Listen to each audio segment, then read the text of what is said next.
Hello YouTube, this is Ebony and this is PCOS discussion. Today I would like to talk about the different methods that you can use to track your fertility, methods that you use at home. So the most inexpensive and basic way to track your fertility is to use a basal body temperature thermometer. Now basal body temperature thermometer can come in different forms. They have different designs. You just want to try to get what's affordable to you, what's convenient for you, and you check the package to see what features that thermometer may have to see, which one you like best, which will work with, how you want to track your cycles. The one I have here, it has a bendable, flexible, so that when you put it under the tongue, it is, it's comfortable. Also, it has a backlight, so that if you're in the dark, that you can still see what the temperature is. It makes a beeping sound when you turn it on and off. Also, after it's made a reading of your temperature, it has like several beeps so that you know that it's completed. It also saves the last temperature reading until you do another temperature reading. So it will save the temperature reading. You can go back and look at it several times. You can keep turning it on. It'll be the same until you do another temperature reading.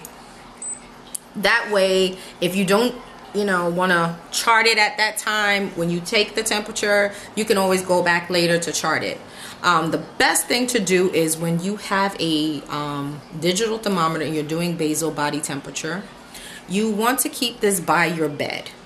Because when you're doing basal body temperature, you're trying to get your temperature at its most resting point, which would be when you wake up first thing. Okay, you don't want to get out of the bed, you don't want to sit up in bed. So taking basal body temperature is your body at complete rest. What you'll do is keep this by your bed. Some people like to keep it under the pillow, but I like to keep it by the side, of my bed, either on a side table or on a nightstand, so that way as soon as I hear the alarm go off in my bedroom, I just reach over and put it in my mouth and wait for it to do its reading. It's done. I put it back in the sleeve and I put it back on the nightstand, and then I go to turn off the alarm, because if you're like me, my clock is on the other side of the room so that it wakes me up and I don't just turn over and hit the snooze button.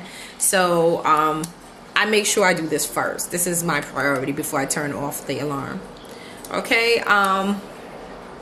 Some women like to take their temperatures orally, or some people like to take it vaginally. The difference being it's what's comfortable for you. It's what you feel is the best way for you to do it.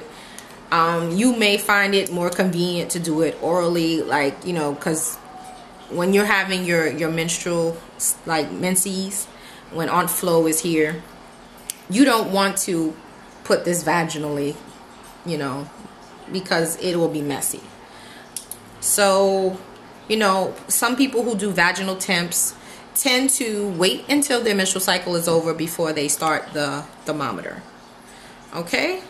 If you're doing it orally, it's convenient because you can then take it throughout the whole cycle. However, any way you do it, you want to make sure you keep your thermometer clean. So the best thing to do is to get yourself a bottle of alcohol. Try to get a bigger bottle if you can. It's very, inexpensive for even this bottle. It's like under $2 for this big bottle. You want to make sure you keep your thermometer clean. I actually fill a cup and put my holder and my thermometer in the cup, while I go to brush my teeth. And then, after I'm done, shake loose any alcohol and then dry it off with either a cotton swab or a piece of toilet tissue, and then place it back at the side table.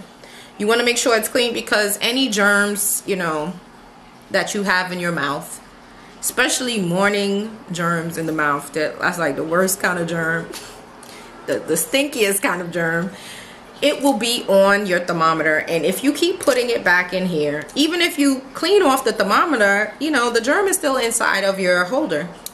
So you want to make sure both are clean. And you know, germs, you know, they grow rapidly, so try to clean it every day after use. You just place it back so that you know where your thermometer is at all times, so that when you wake up you don't have to go try to get out of the bed to look for it, because now you've defeated the purpose of the basal body temperature. All right, and then you chart it on a software either similar to fertilityfriend.com software, or I believe there is also one called ovu-watch, which is convenient. You go on there and you populate a little, like I guess you can say like a little data sheet. You populate the data sheet, you just put in the temperature, and the software will actually put a little dot where your temperature is on your chart, and it'll do, you have to do that every day, and after a while it'll start to connect the lines and you'll have a graph showing your cycle. And it's great because you get to become very aware of how your cycle is and what your body does during those cycles. And that's great when you're trying to achieve pregnancy, because you're very aware of when you ovulate, when your menstrual cycle is about to you know, come. And I found it interesting because I found that I even have symptoms that my body is giving me clues that I'm about to ovulate. So in charting, you start to see what those things are, and I think it's just wonderful to know your body that well. Okay. Another thing that you can use are OPKs. OPKs are ovulation predictor kits, also called ovulation test strips. And this is one that I have here. This is the packet, but this is it out of the packet. And basically it's a urine strip that you urinate in a cup. You can use a plastic bathroom cup, a paper bathroom cup, just something disposable if you like. Or if you're trying to be green friendly, you can use like a regular cup, but make sure you use that same cup and make sure you label it so that other people do not use that cup. You know, you keep it in a safe place. You're not going to use that cup for drinking. That will be your sole use, is to use it for testing. So make sure you label it that way, or make sure it looks different than any other cup that you have in your home so that everybody knows that's that cup. Okay? You want to make sure you keep it cleaned. You want to wash it out. You know, you may want to use alcohol inside after you finish washing it out. I would not use soap, because soap tends to have heavy perfumes, and perfumes tend to have their own levels of hormones in them as well. So I wouldn't use any soaps in that cup. I would just use, like, you know, the alcohol. After you've rinsed it out with very hot water, you may want to use alcohol in it, and then rinse it again a few times with hot water. And then you put it upside down on maybe a few paper towels for it to dry. And, you know, just keep it in a safe place so that no one else uses that cup. But what you do with the test strips is that you dip it inside of the urine up to a specified line. You don't want to go past the line, and you only put it there for about, I say, 3 to 5 seconds. You count 1, 2, 3, or 1, 2, 3, 4, 5, and take it out. You set it to the side, you know, with the test part sitting, you know, flat upways, and you come back in about 5 minutes. Usually what I do, I just set a timer on my microwave. And, you know, it lets me know, hey, don't forget your test. It does beep, beep, beep. You know, you could do it with your phone. You could do it, you know, any kind of way you feel comfortable, so that it reminds you to do the reading, because you don't want to go back too far past the 5-minute time that they tell you to check the reading, because it can sway what the reading is. Normally, the control line is, you know, always there unless it's a defective one. And you may see another line. Some people don't have another line. That's normal. And some people will have a light line next to that line. That is also normal. But it's not like a pregnancy test where you see a line and that means it's positive. You may always see a line, a second line there, but it is positive when the second line is as dark as the control line or darker than the control line. So that's when you have a positive, and usually you're going to be ovulating within 72 hours of that reading, of a positive reading. So you'll be taking these every day. for a specified amount of times. With me, I bought a kit of 40 of these strips, and it was very cheap. I got them on Amazon. You can get them anywhere though. There's a lot of websites. You just research, see what is most affordable to you. And I found that one to be the most affordable for me though. And I got 40 of these strips. So what I do is I normally start the day after I finish my menses, and I test it every day until I, you know, even a few days after I have received a positive reading, because I may receive a positive reading for 2 days straight and then, you know, it'll go negative again. But I do that. And also, like I said, that fertility software, it also has a place where you can indicate whether you got a negative or positive reading on your OPK. So that's another way that you can do it. And then it also helps along with the temperature reading, because with the temperature reading you can then see exactly when you did ovulate. This will tell you when you're about to ovulate, and then the temperature reading will show you when you actually did, because you'll receive a big spike on your chart, which, and your level, if your temperatures remain high, then you know that you've ovulated. Okay. Another way to monitor your, you know, your fertility is a fertility monitor. Now these can be pricey depending on where you get it from. I was able to get one on eBay for about $80, and that was like some years ago when they were about $200 to $225. I got one for $80. And what I like about this, and this is probably like my favorite method, is the fact that it will tell you exactly what to do. Let me bring it up. Hold on. Okay, see that little light that's blinking there? It's on chart day 10. So what you do normally with this is you'll set it your first day of your cycle. You have up to 5 days to set it for your menstrual cycle. So you can do it. I'm on chart day 1 of my cycle. I press a little button that puts me to chart day 1 or chart day 2, 3, 4, or 5. And once I have that, my menses, I'm on chart day 1, 2, 3, or 5. After that, at some point, it will then start to ask me to urinate on a stick and place the stick inside. Now, this is the package that the stick comes in, and this is by Clear Blue Easy. Sometimes you'll see it says Clear Plan, because that was the name before. It was Clear Plan, but it's called Clear Plan or Clear Blue Easy, but it's the same company. And this is what the little packet for the sticks. The sticks come in a box of 30, and I find them to be depends on where you get them. They can be pricey, but for the most part, I get mine from Amazon for $26 for a box of 30. And you normally need only about 10 for a cycle. You may need a little bit more for your first few cycles, but once it gets to learn your cycles, it will start to then ask you for less and less strips, or sticks rather, sticks. So this is a stick, and normally with the stick, you know, you take this off after you've taken it out the package, and you'll see that there's a little, you know, fuzzy strip. It's kind of bendable. That's where you will urinate on this part. Now, what I normally do, if I'm going to use it in my urine stream as I'm, you know, urinating into the toilet, I will then put this over the little testing part so that it doesn't get wet. Then I will put this in the urine stream and allow it to trickle there. And I usually hold it there the whole time to make sure that there's enough urine on the strip. And then once I'm done, I'll put this on there. Now this will tell you when to put it there, like on the day of, and normally it's the time that you first set this. So you want to make sure when you first set it, it's in the morning.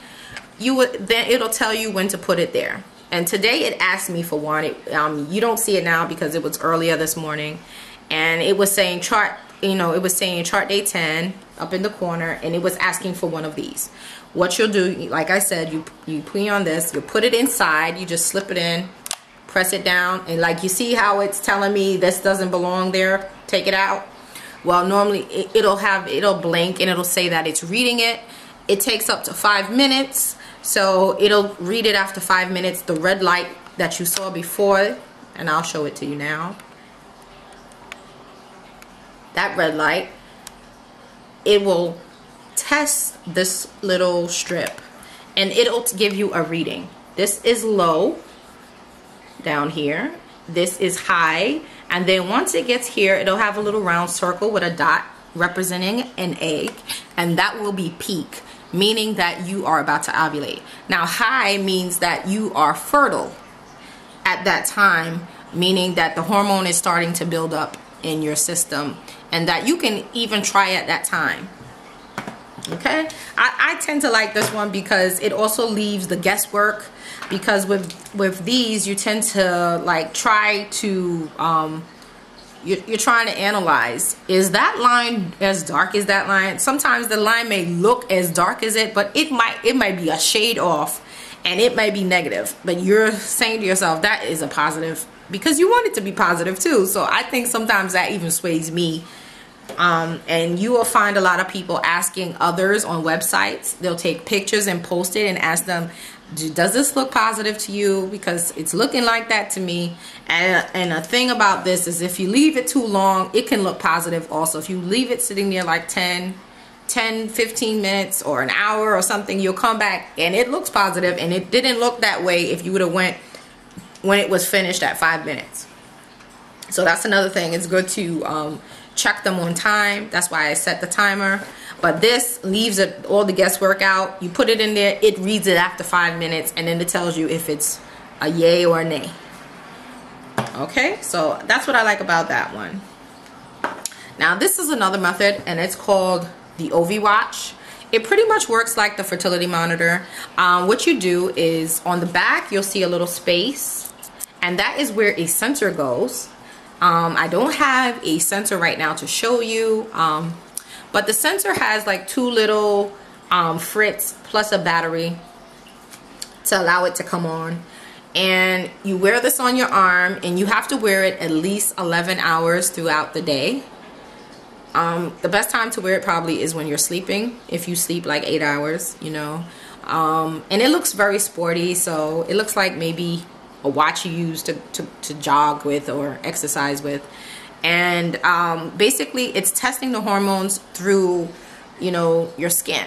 It's seeing how much hormone your body is letting off, and it'll tell you your fertility that way. And it's a good method because it does something like, you know, the others don't typically do, but it tells you your fertile days that are before your ovulation time, and then also your less fertile days after your ovulation time. So it really pinpoints your ovulation, which is great. And you may have seen it on Sex and the City before. That's where it became popular, first of all. But you know, the con out of this, I would say, is the little sensor that is there. It basically costs about $30 for that sensor. And I mean, that doesn't sound too bad for a 1-month sensor. You get a pack of 3 sensors, and that's a 3-month supply for about $99, for about $100 you can get them.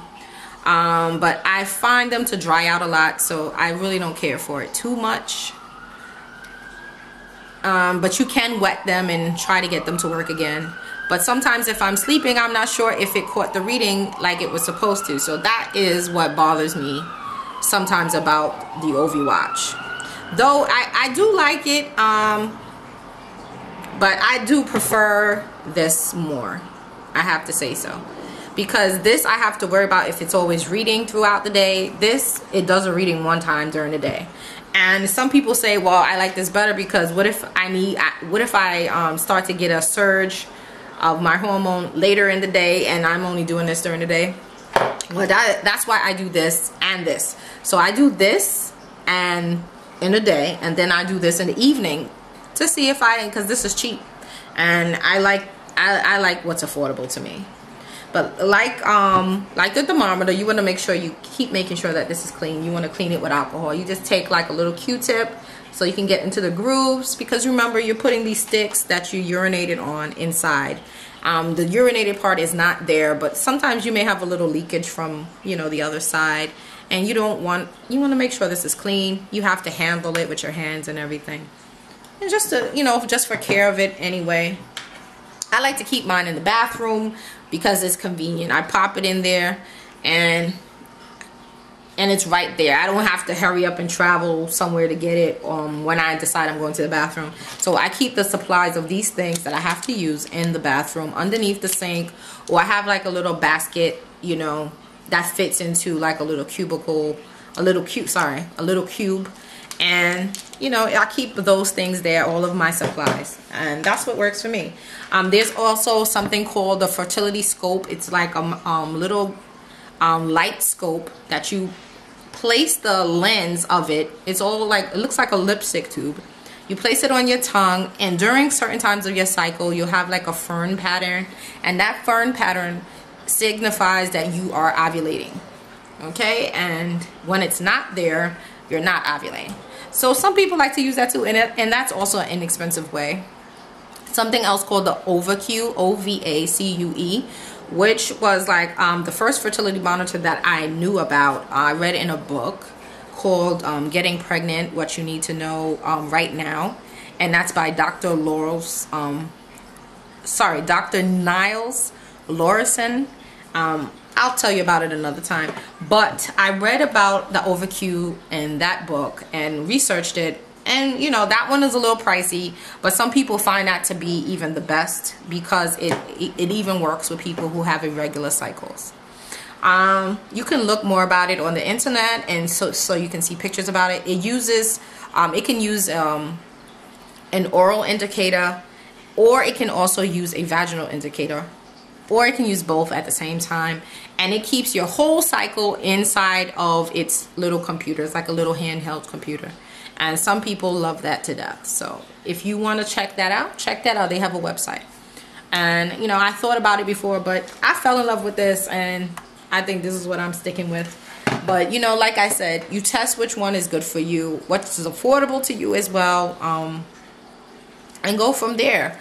But I'm sure there will be other companies that come up with a dozen other things. But the one thing that lasted through the years is the digital thermometer. So, you know, check it out, see what's great for you. And next time we're going to talk about something else. Maybe we'll talk about other fertility medications that people like to use. So have a great day, and we'll talk later. Bye-bye.